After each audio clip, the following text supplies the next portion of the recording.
સુરત શહેરના નવ સિવિલ હોસ્પિટલની ઘટના કે જે મહારાષ્ટ્રના નંદુબારના પતિ પત્ની દ્વારા 2 મહિનાનું બાળક મૂકી ફરાર. સિવિલના એનઆઈસીયુમાં બાળક સવારમાં હતું ત્યારે માતા અને પિતા ફરાર થયા. સિવિલ હોસ્પિટલ દ્વારા ખટોદરા પોલીસ સ્ટેશનમાં ફરિયાદ નોંધાવવામાં આવી છે. ખટોદરા પોલીસે સીસીટીવીના આધારે તપાસ હાથ ધરી. 2 મહિનાનું બાળક હાલમાં સિવિલમાં સારવાર હેઠળ છે. હોસ્પિટલ સ્ટાફ આ બાળકને સંભાળ રાખી રહ્યું છે. આ બેબી ઓફ મનીષા છે. Baby of Manisha Bharela. Patient actually 29 ઓક્ટોબરના CHC કામરેજમાં પ્રીમેચ્યોર મતલબ પ્રી ટર્મ અધૂરા મહિને નોર્મલ ડિલિવરીથી પેદા થયું હતું. 7મા મહિને પેદા થયું હતું. બાળકને શ્વાસ લેવામાં તકલીફ હતી તો CHC કામરેજથી ન્યૂ સિવિલ હોસ્પિટલ સુરતમાં મોકલવામાં આવ્યું હતું. ત્યાં કેઝ્યુઅલ્ટીમાંથી પછી સુરતના SNCUમાં બાળકને ભરતી કર્યું હતું. બાળકને આવ્યું ત્યારે શ્વાસ લેવામાં તકલીફ હતી એટલે ઇનિશિયલી બબલ CPAP કહેવાય એવી રીતને ઓક્સિજનનું મશીન આવે એના પર રાખ્યું હતું. ધીરે ધીરે બાળકનું શ્વાસ ને બધું સારું થવા માંડ્યું અને ધીરે ધીરે બાળકને દૂધ આપવાનું ચાલુ કર્યું. પછી જેવું બાળકનું ઓક્સિજનમાંથી નીકળી ગયું અને દૂધ બરાબર રીતે મમ્મીની છાતીથી લેવા માંડ્યું એટલે બાળકને પછી અરાઉન્ડ 1 વીક પછી બાળકને અહીંયા જ અમારા SNCUની અંદર મધર રૂમ હોય. નોર્મલ ડિલિવરી હતી એટલે મમ્મી બી આવી ગઈ હતી સાથે. તો મમ્મીનો એક ખાટલો હોય અમારા જ NICUમાં મમ્મીને ખાટલો આપ્યો અને ત્યાં બાળક આપ્યું હતું વજન વધારવા માટે અને એને જે ખૂનમાં ઇન્ફેક્શન આવ્યું હતું તો એની દવાઓ ચાલુ હતી. પછી ત્યાં મમ્મી પાસે દૂધ માટે જ હતું તો ત્યાં બરાબર રીતે મમ્મીએ પછી દૂધ તો પીવડાવતા હતા પણ ત્યારે એકવાર એને બાળક થોડું દૂધ એનું શ્વાસમાં જતું રહ્યું હોય એવું લાગ્યું એટલે બાળકને પાછું શ્વાસ લેવામાં તકલીફ વધી હતી એટલે બાળકને પાછું અંદર ક્રિટિકલ રૂમમાં SNCUના અમારા સુરતના SNCUના ક્રિટિકલ રૂમમાં અંદર બાળકને લીધું હતું. તો બાળકને ત્યારે શ્વાસ લેવામાં વધારે તકલીફ હતી તો વેન્ટિલેટર પર મૂક્યું હતું.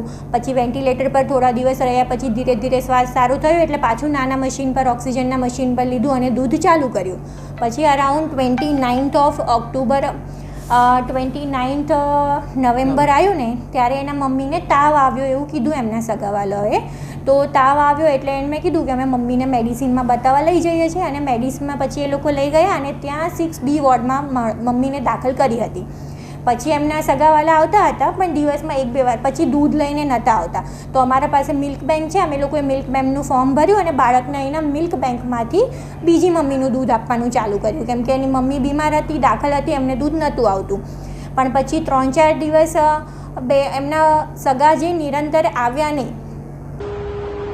અત્રે ખટોદરા પોલીસ સ્ટેશનમાં આવેલ વિસ્તારમાં આવેલ સિવિલ હોસ્પિટલની અંદર બનાવ એ પ્રકારનો બનેલો છે કે તારીખ 8/12 પહેલાંથી એક નવજાત બાળક ટ્રીટમેન્ટ માટે કામરેજ CHCથી અહીંયા દાખલ કરવામાં આવેલું. શરૂઆતમાં એની પ્રસૂતિ કામરેજ CHC ખાતે થયેલી અને ત્યાંના ડૉક્ટરશ્રીઓ અને બાળકની તબિયત ખૂબ જ નાજુક લાગતા તેને સિવિલ હોસ્પિટલ સુરત ખાતે શિફ્ટ કરવામાં આવેલું. બાળકની ટ્રીટમેન્ટ ચાલતી હતી. બાળકની સાથે એક મહિલા અને અન્ય 2 પુરુષ પણ જે તે વખતે એને એડમિટ કરવા માટે આવેલા પરંતુ થોડાક સમય રહ્યા બાદ બાળકની સાર સંભાળ લેવા કોઈ આવતું ન હોય સિવિલ હોસ્પિટલના ફરજ પરના ડૉક્ટરશ્રીઓએ તપાસ કરતાં ધ્યાને આવેલું કે આ બાળકને ત્યજીને એના વાલીવારસ જતા રહેલા છે. એની થોડી પ્રાથમિક તપાસ કરેલી પરંતુ એમના કોઈ પણ કે ક્યાંના છે અને તેઓ કોણ છે એની કોઈ ઓળખ પ્રસ્થાપિત થયેલી નહીં અને તેઓ મળેલા નહીં. તેથી તેમને પોલીસનો સંપર્ક કરેલો. આ બાબતે ખટોદરા પોલીસ સ્ટેશન દ્વારા પણ ઘણી તપાસ કરવામાં આવી અને પ્રાથમિક દ્રષ્ટિએ તપાસમાં તેઓ બાળકને ત્યજીને જતા રહેલા છે આવું ધ્યાને આવતા ફરજ પરના ડૉક્ટરશ્રીની ફરિયાદ લઈને ખટોદરા પોલીસ સ્ટેશન ખાતે IPC 317નો ગુનો રજીસ્ટર કરવામાં આવેલો છે અને ત્યાં CCTV ફૂટેજ પણ ચેક કરવામાં આવે છે જેમાં એક મહિલા દેખાય છે જે અજાણી મહિલા વિરુદ્ધ આ ગુનો દાખલ કરવામાં આવ્યો છે જેની તપાસ કામરેજ ખાતે પણ કરવામાં આવી છે તેમજ મૂળ મહારાષ્ટ્રના કોઈ ગામના હોય એવું જાણવામાં આવ્યું છે ત્યાં પણ તપાસ કરી છે પરંતુ હજુ સુધી કોઈ વિગત આમાં પ્રાપ્ત થઈ નથી અને વધુ તપાસ ચાલુ છે. તેમજ મીડિયાના માધ્યમથી હું એ પ્રકારની અપીલ કરીશ કે આ બાળકને એના વાલીવાળા જલ્દી મળે. આ જે મહિલા દેખાય છે એની કોઈ પણ ઓળખ કોઈ પણ જગ્યાએ દેખાયા હોય તો ખટોદરા પોલીસ સ્ટેશન ખાતે અથવા સુરત સિટી કંટ્રોલ રૂમ ખાતે જાણ કરવામાં આવે તો ખૂબ જ ઝડપથી. નરેશ સિમરણ, મહાદેવ ન્યૂઝ, સુરત.